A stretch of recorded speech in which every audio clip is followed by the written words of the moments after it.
안녕하세요. 황금빛 노후지혜 채널을 찾아주신 여러분. 오늘은 인생을 살아오면서 깨달은 가장 중요한 교훈 중 하나를 나누고자 합니다. 바로 먼저 연락하지 않는 사람과는 절대 만나지 말라는 것입니다. 우리는 살면서 수많은 인연을 맺습니다. 학창 시절의 친구들, 직장에서 만난 동료들, 취미 생활을 통해 알게 된 지인들까지. 하지만 모든 관계가 우리 삶에 긍정적인 영향을 주는 것은 아닙니다. 때로는 오래된 관계가 우리의 삶을 옥죄는 독이 되기도 합니다. 제가 경험한 한 이야기를 들려드리겠습니다. 20년 지기 친구가 있었습니다.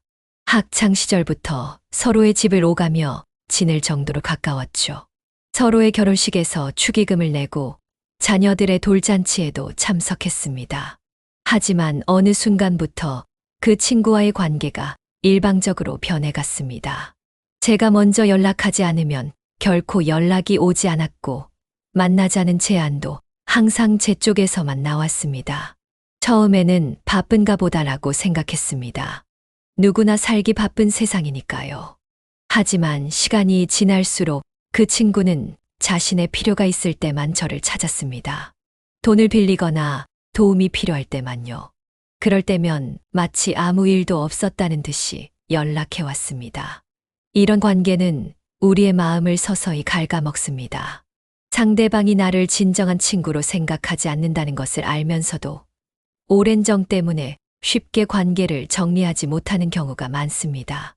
하지만 이는 결국 우리 자신을 존중하지 않는 행동입니다. 진정한 관계는 쌍방향입니다.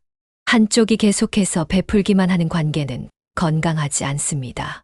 상대방이 나를 소중하게 생각한다면 그들도 관계를 위해 노력할 것입니다.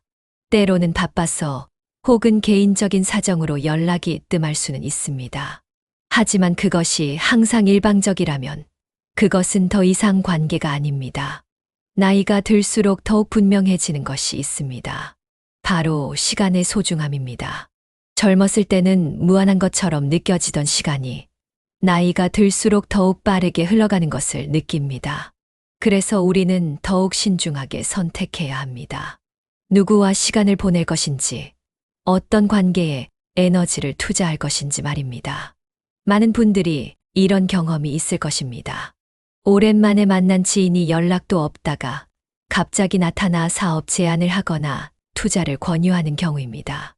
처음에는 오랜만에 만나서 반갑다는 마음이 들지만 대화가 진행될수록 그들의 진정한 의도가 드러납니다. 순수한 만남이 아니라 자신의 이익을 위한 도구로 당신을 보고 있다는 것을 깨닫게 되죠. 이런 관계는 우리의 자존감을 해칩니다. 내가 이 사람에게 그저 이용당하는 존재인가? 라는 의문이 들기 시작합니다. 더 큰 문제는 이런 경험이 쌓일수록 우리가 진정성 있는 새로운 관계를 맺는 것도 어려워진다는 점입니다. 한번 상처받은 마음은 쉽게 치유되지 않기 때문입니다. 그래서 저는 이제 확고한 기준을 가지고 있습니다. 일방적인 관계는 과감히 정리하는 것입니다. 물론 쉽지 않습니다.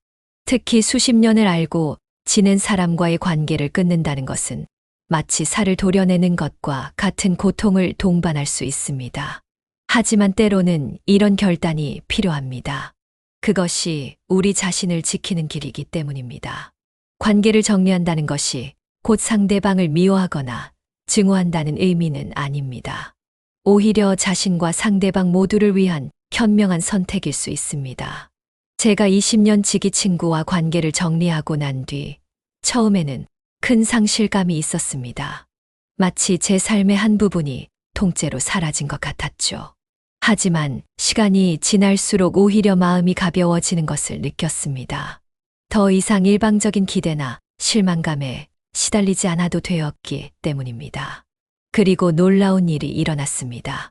제가 한쪽 관계에 매달려 있는 동안 놓치고 있던 새로운 인연들이 보이기 시작한 것입니다.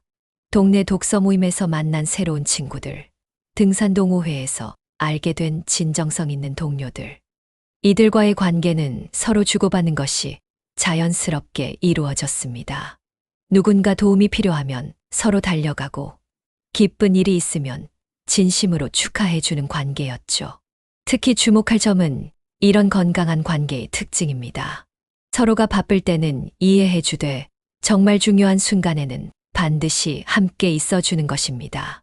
일방적인 관계에서는 늘 제가 상대방의 편에 맞춰야 했지만 진정한 관계에서는 서로의 상황을 이해하고 배려하면서도 각자의 경계선을 존중합니다. 이것이 바로 성숙한 관계의 모습입니다. 여기서 한 가지 중요한 점을 짚고 넘어가야 합니다. 바로 관계의 신호등을 읽는 법입니다. 오랜 세월을 살아오면서 깨달은 것이 있다면 사람들은 자신의 진심을 말하지 않아도 행동으로 보여준다는 것입니다. 예를 들어 누군가가 당신에게 진정한 관심이 있다면 그들은 당신의 생일을 기억하고 당신이 아플 때 걱정해주며 좋은 일이 있을 때 진심으로 기뻐합니다. 반면 당신을 도구로만 보는 사람들은 자신의 필요가 있을 때만 당신의 안부를 묻습니다. 이런 신호들은 아주 미묘할 수 있습니다. 예전에 제가 겪은 일인데 한 지인이 있었습니다. 처음에는 늘 반갑게 맞아주고 식사도 자주 사겠다고 했죠. 하지만 점점 그의 패턴이 보이기 시작했습니다. 자신의 사업이 잘 될 때는 저를 찾아 자랑하고 조언을 구했지만 제가 어려움에 처했을 때는 늘 바쁘다는 핑계로 자리를 피했습니다. 이것이 바로 일방적 관계의 전형적인 모습입니다. 또 하나 주의해야 할 것은 SNS를 통한 소통입니다. 요즘은 카카오톡이나 문자로 쉽게 연락할 수 있지만 이런 편리함이 오히려 관계의 깊이를 가늠하기 어렵게 만들기도 합니다. 좋아요 버튼 하나 누르는 것과 직접 전화해서 안부를 묻는 것은 완전히 다른 차원의 관심입니다. 진정성 있는 관계는 항상 실제적인 행동과 노력이 동반됩니다. 여기서 한 가지 오해의 소지를 짚고 넘어가야 할 것 같습니다. 제가 지금까지 일방적인 관계를 정리하라고 말씀드렸지만 이것이 모든 소원해진 관계를 포기하라는 뜻은 아닙니다.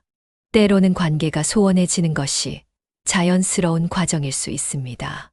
직장이 바뀌거나 이사를 가거나 혹은 인생의 중요한 전환점을 맞이하면서 일시적으로 소원해질 수 있죠. 중요한 것은 그 관계를 회복하고자 할 때 양쪽의 노력이 동시에 있느냐 하는 점입니다. 제 경험 중에 이런 일이 있었습니다. 20년 넘게 알고 지낸 대학 동창이 있었는데 서로 다른 도시에서 살다 보니 자연스럽게 연락이 뜸해졌습니다. 어느 날 우연히 그 친구의 부모님이 편찮다는 소식을 들었고 제가 먼저 연락을 했죠. 그랬더니 그 친구도 최근에 저를 많이 생각하고 있었다며 진심 어린 대화를 나누게 되었습니다. 그 후로 우리는 서로의 근황을 공유하고 힘든 일이 있을 때 위로하고 기쁜 일이 있을 때 축하하는 관계를 다시 만들어갔습니다. 이것이 가능했던 이유는 양쪽 모두 관계를 소중히 여기는 마음이 있었기 때문입니다. 한쪽만 노력하는 것이 아니라 서로가 조금씩 시간과 마음을 내어주었기에 가능한 일이었죠. 하지만 모든 관계가 이렇게 아름답게 회복되는 것은 아닙니다. 때로는 우리의 선의가 오히려 더 큰 상처로 돌아오는 경우도 있습니다. 제 주변에는 이런 안타까운 사례가 있었습니다. 한 지인이 오랫동안 연락이 끊겼던 친구와 다시 연락을 시작했는데 그 친구는 처음에는 진심으로 관계 회복을 원하는 것처럼 보였습니다. 하지만 얼마 지나지 않아 예전처럼 돈을 빌려달라는 부탁을 하기 시작했고 거절하자 돌변해서 험한 말을 하며 관계가 완전히 틀어져 버렸죠. 이런 경험을 통해 깨달은 것이 있습니다. 관계를 회복하려 할 때는 반드시 상대방의 변화가 진정성 있는 것인지 충분한 시간을 두고 지켜봐야 한다는 것입니다. 사람은 쉽게 변하지 않습니다. 특히 수년간 지속된 행동 패턴은 더욱 그렇죠. 갑자기 달라진 것처럼 보이는 태도는 오히려 경계해야 할 대상일 수 있습니다. 그래서 저는 이제 새로운 기준을 세웠습니다.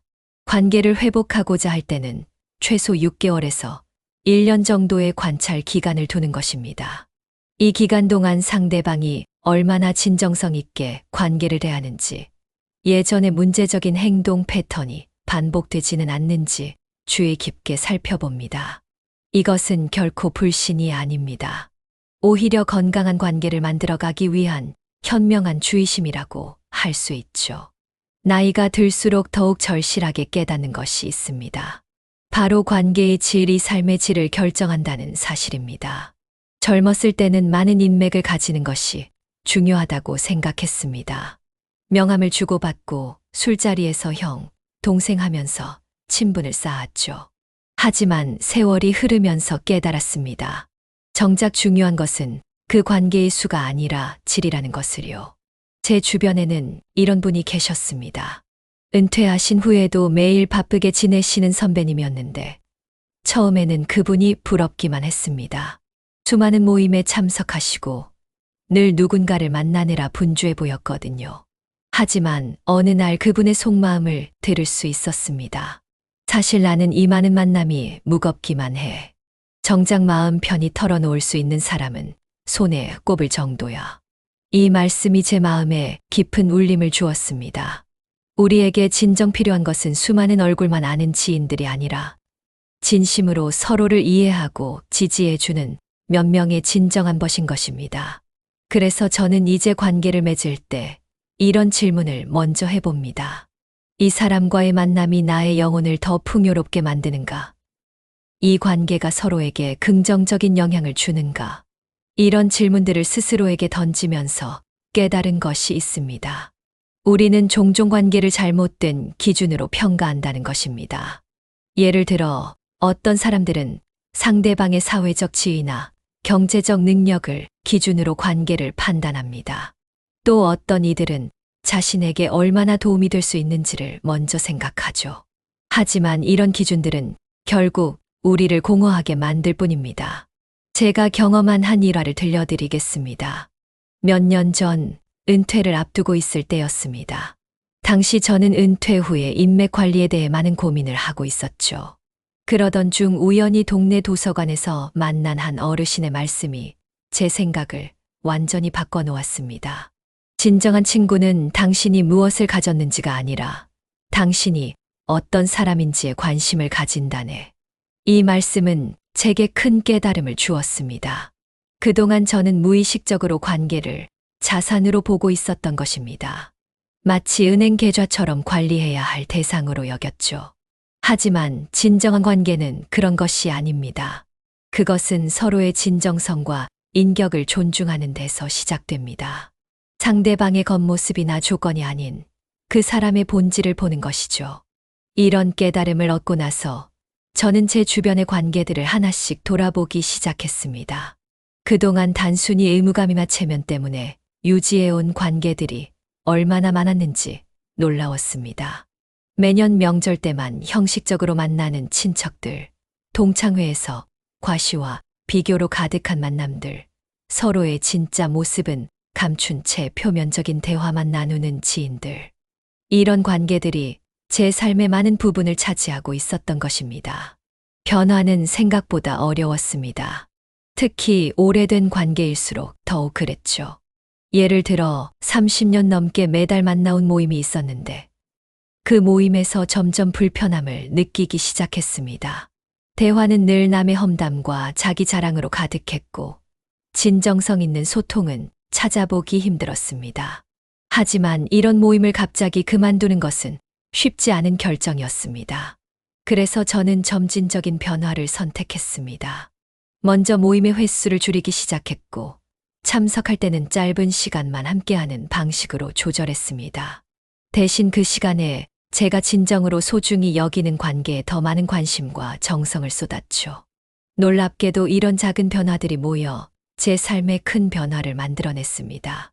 가장 큰 변화는 제 마음의 여유였습니다. 더 이상 누군가의 연락을 기다리며 마음 졸이지 않아도 되고 형식적인 만남에 시간을 낭비하지 않아도 되었습니다. 대신 제가 진정으로 소중히 여기는 사람들과 더 깊은 대화를 나눌 수 있는 여유가 생겼죠. 예를 들어 매주 토요일 아침 공원에서 만나는 3명의 친구들이 있습니다. 우리는 걸으면서 서로의 고민을 나누고 때로는 그저 조용히 함께 있기도 합니다. 이런 소소한 만남이 제게는 그 어떤 화려한 모임보다 더 큰 기쁨과 위안이 됩니다. 특히 나이가 들수록 이런 진정성 있는 관계의 가치를 더욱 깊이 느끼게 됩니다. 젊었을 때는 몰랐던 것들이 이제는 선명하게 보입니다. 누가 진정으로 나를 걱정하는지, 누구와 함께 있을 때 가장 편안한지, 어떤 관계가 나를 성장시키고 행복하게 만드는지 말이죠.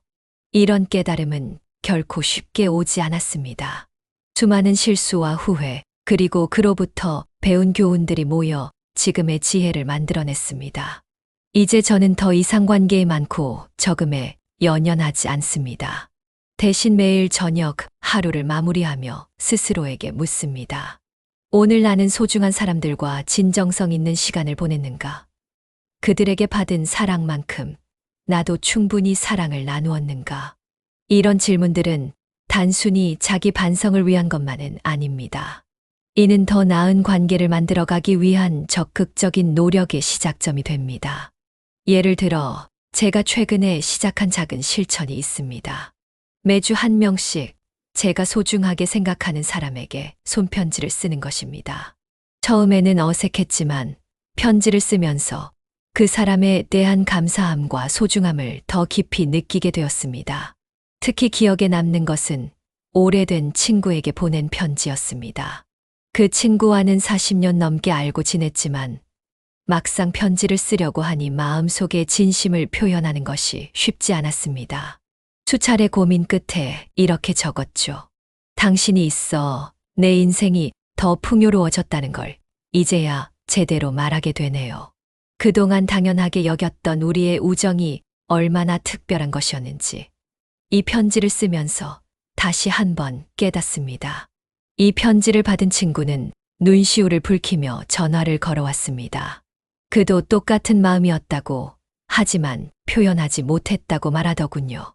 이런 작은 용기와 진심 어린 표현이 관계를 얼마나 더 깊고 풍성하게 만드는지 그때 새삼 깨달았습니다. 하지만 현대 사회에서 이런 진정성 있는 관계를 만들어가는 것이 점점 더 어려워지고 있다는 것도 사실입니다. 우리는 스마트폰과 SNS로 더 많은 사람들과 연결되어 있지만 정작 마음과 마음의 연결은 더욱 희미해지고 있는 것 같습니다. 얼마 전 한 후배가 이런 말을 했습니다. 요즘은 카톡 프로필 사진으로 누군가의 근황을 확인하는 게 일상이 되어버렸어요.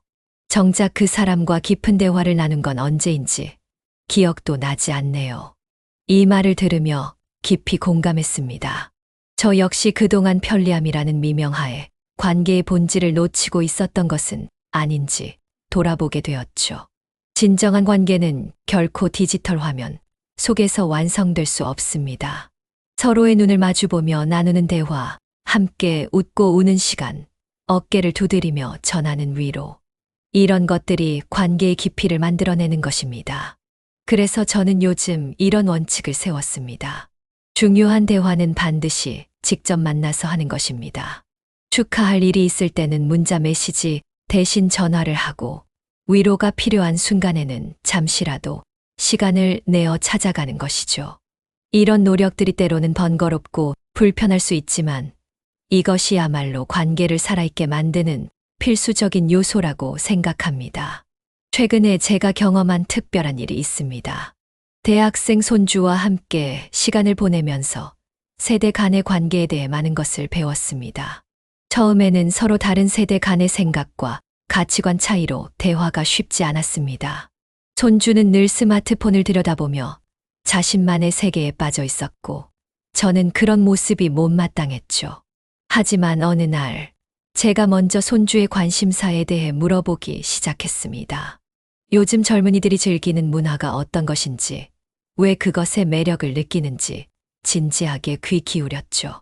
놀랍게도 손주는 제 진심 어린 관심의 마음을 열기 시작했습니다. 오히려 제가 살아온 이야기에도 흥미를 보이며 서로의 세계를 이해하려 노력하는 시간이 늘어났습니다. 이 경험을 통해 깨달은 것이 있습니다. 진정한 관계는 나이나 세대와 상관없이 서로에 대한 진심 어린 관심과 이해에서 시작된다는 것입니다. 우리는 종종 자신의 관점만을 고집하며 상대방을 판단하곤 합니다. 하지만 그것은 관계를 멀어지게 만들 뿐입니다. 오히려 다름을 인정하고 그 안에서 공통점을 찾아가는 과정이 관계를 더욱 풍성하게 만듭니다. 인생의 후반기에 접어들면서 관계의 의미가 더욱 깊어지는 것을 느낍니다. 젊었을 때는 미처 보지 못했던 것들이 이제는 선명하게 보입니다. 예를 들어 매일 아침 동네 공원에서 만나는 산책 친구들과의 관계입니다. 처음에는 단순히 건강을 위해 시작한 산책이었지만 이제는 그들과의 만남이 하루의 가장 큰 활력소가 되었습니다. 특히 기억에 남는 것은 작년 겨울의 일입니다. 산책 친구 중 한 분이 갑자기 병원에 입원하게 되었습니다. 우리는 매일 아침 그분의 빈자리를 보며 안부를 걱정했고 번갈아가며 병문안을 다녔죠.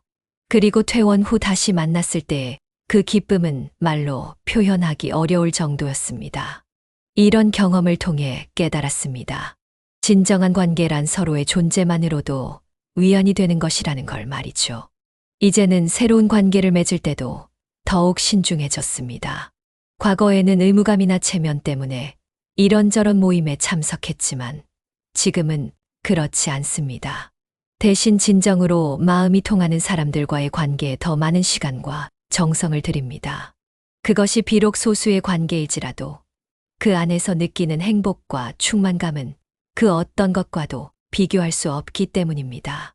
이제 여러분께 제가 평생을 살아오면서 깨달은 관계에 대한 몇 가지 지혜를 나누고 싶습니다. 첫째, 상대방이 먼저 연락하지 않는다면 그것은 이미 관계의 경고 신호입니다. 물론 모든 관계가 완벽한 균형을 이룰 수는 없습니다. 하지만 지속적으로 한쪽만 노력하는 관계는 결국 독이 됩니다. 이는 마치 혼자서 배드민턴을 치려는 것과 같습니다. 아무리 열심히 셔틀콕을 쳐도 상대방이 받아치지 않으면 게임이 될 수 없는 것처럼 말입니다. 둘째, 관계를 정리하는 것을 두려워하지 마세요. 많은 분들이 오래된 관계를 끊는 것에 대해 죄책감을 느끼곤 합니다. 이렇게 오래 알고 지낸 사이인데 라는 생각 때문이죠. 하지만 기간의 길고 짧음이 관계의 가치를 결정하지는 않습니다. 오히려 그 관계가 현재의 나에게 어떤 영향을 미치는지가 더 중요한 기준이 되어야 합니다. 셋째, 새로운 관계를 맺는 것에 대해 열린 마음을 가지세요.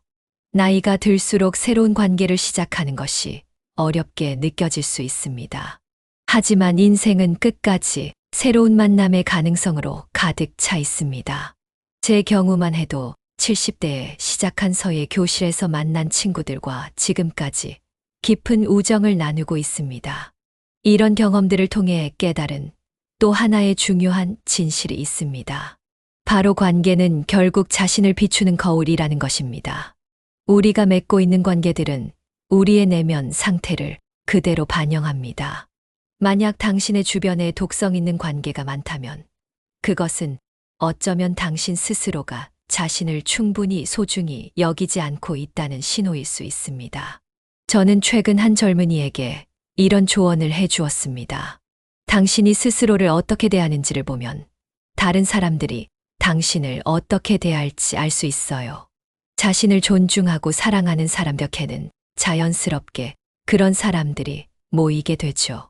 이 말을 들은 후 그 젊은이는 자신의 관계를 전면적으로 재검토하기 시작했다고 합니다.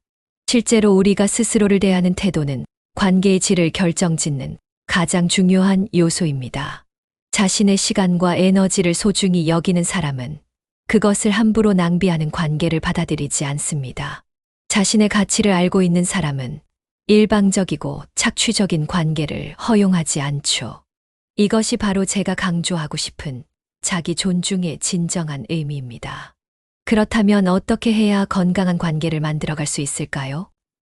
제가 제안하고 싶은 구체적인 실천 방법이 있습니다. 먼저 24시간 규칙을 만들어 보세요. 누군가와 만남을 약속했을 때 24시간 전에는 반드시 확정 여부를 서로 알려주는 것입니다.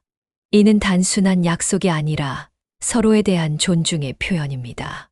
이 규칙을 지키지 않는 사람들과는 자연스럽게 거리를 두게 되죠. 또한 에너지, 척도를 활용해 보세요. 누군가를 만난 후에 자신의 에너지가 충전되는지 아니면 소진되는지를 관찰하는 것입니다. 만약 특정 사람과의 만남 후에 항상 피곤하고 우울하다면 그것은 그 관계를 재검토해야 할 신호입니다. 반대로 만남 후에 활력이 생기고 긍정적인 에너지를 느낀다면 그 관계는 더욱 발전시켜 나갈 가치가 있는 것이죠. 마지막으로 감사 일기를 써보세요. 매일 밤 자기 전에 그날 만난 사람들 중에서 나에게 긍정적인 영향을 준 사람들을 떠올려 보는 것입니다. 그들의 어떤 말과 행동이 나에게 도움이 되었는지, 어떤 점이 감사했는지를 기록하는 거죠. 이런 습관은 우리가 어떤 관계에 더 많은 에너지를 투자해야 하는지를 분명하게 보여줍니다. 이러한 방법들을 실천하면서 제가 발견한 놀라운 변화가 있습니다. 바로 관계를 바라보는 시각 자체가 달라졌다는 것입니다. 예전에는 관계가 마치 해결해야 할 숙제처럼 느껴졌습니다. 누구와는 만나야 하고, 누구에게는 연락을 해야 하고, 이런 의무감에 사로잡혀 있었죠. 하지만 이제는 각각의 만남이 선물처럼 느껴집니다. 특히 기억에 남는 것은 한 달 전의 일입니다. 오랫동안 연락이 뜸했던 후배가 찾아왔습니다. 예전 같았으면 왜 이제야 연락하나 하는 서운함이 앞섰을 테지만 이번에는 달랐습니다. 그동안의 시간이 우리 각자에게 어떤 의미였는지, 어떤 성장이 있었는지에 대해 진심으로 궁금했습니다. 그리고 그 대화는 우리 관계의 새로운 장을 열어주었습니다. 이런 경험을 통해 깨달은 것이 있습니다. 관계는 결코 소유하거나 통제할 수 있는 것이 아니라는 점입니다. 그것은 마치 정원을 가꾸는 것과 같습니다. 우리는 씨앗을 심고 물을 주고 거름을 줄 수는 있지만 어떤 꽃이 피어날지는 자연의 섭리에 맡겨야 합니다. 중요한 것은 그 과정 자체를 즐기고 감사히 여기는 마음가짐입니다. 인생의 황혼기에 접어들면서 더욱 분명해지는 것이 있습니다. 우리가 이 세상에 남길 수 있는 가장 아름다운 유산은 바로 관계라는 것입니다. 돈이나 명예, 사회적 지위는 시간이 지나면 모두 흩어져 버리지만 우리가 만들어온 진정한 관계의 흔적은 오래도록 남습니다. 그것은 우리가 누군가의 삶에 긍정적인 영향을 미쳤다는 증거이자 우리의 존재가 의미 있었다는 증표입니다. 얼마 전 제가 병원에 입원했을 때의 일입니다. 처음에는 외로움과 두려움이 밀려왔습니다. 하지만 그때 놀라운 일이 일어났습니다. 제가 그동안 진심으로 대했던 사람들이 하나둘씩 찾아오기 시작한 것입니다. 바쁜 일상 속에서도 시간을 내어 병문안을 오고 전화로 안부를 물어주었죠. 그때 저는 깊은 감동을 받았습니다. 제가 심은 작은 씨앗들이 이렇게 아름다운 꽃으로 피어난 것입니다. 이런 경험을 통해 더욱 확신하게 되었습니다. 우리는 결코 홀로 살아갈 수 없으며 진정한 관계야말로 인생에서 가장 큰 재산이라는 것을요. 그래서 이제는 매일 아침 이런 질문으로 하루를 시작합니다. 오늘 나는 누군가에게 어떤 의미 있는 존재가 될 수 있을까? 사랑하는 시청자 여러분, 지금까지 제가 평생을 살아오면서 깨달은 관계에 대한 이야기를 들려드렸습니다. 먼저 연락 안 하면 절대 만나지 말라는 말은 단순한 처세술이 아닙니다. 그것은 우리의 시간과 마음의 가치를 소중히 여기는 자기 존중의 태도이자 더 진정성 있는 관계를 위한 첫걸음입니다. 우리는 여전히 배우며 성장하고 있습니다. 나이가 들수록 더 많은 지혜를 얻게 되고 그 지혜는 다시 우리의 관계를 더욱 풍요롭게 만듭니다. 이것이 바로 제가 황금빛 노후 지혜 채널을 통해 여러분과 나누고 싶은 삶의 진실입니다. 더 많은 인생의 지혜와 따뜻한 조언을 나누고 싶습니다. 여러분의 구독과 좋아요는 저에게 큰 힘이 됩니다. 알림 설정을 해두시면 매주 업로드되는 새로운 이야기를 가장 먼저 만나보실 수 있습니다. 댓글로 여러분의 생각과 경험도 함께 나누어 주세요. 우리는 서로의 이야기를 통해 더 깊은 지혜를 얻을 수 있을 것입니다. 여러분의 하루하루가 의미 있는 관계로 가득하시길 바랍니다. 다음 영상에서 또 만나 뵙겠습니다. 감사합니다.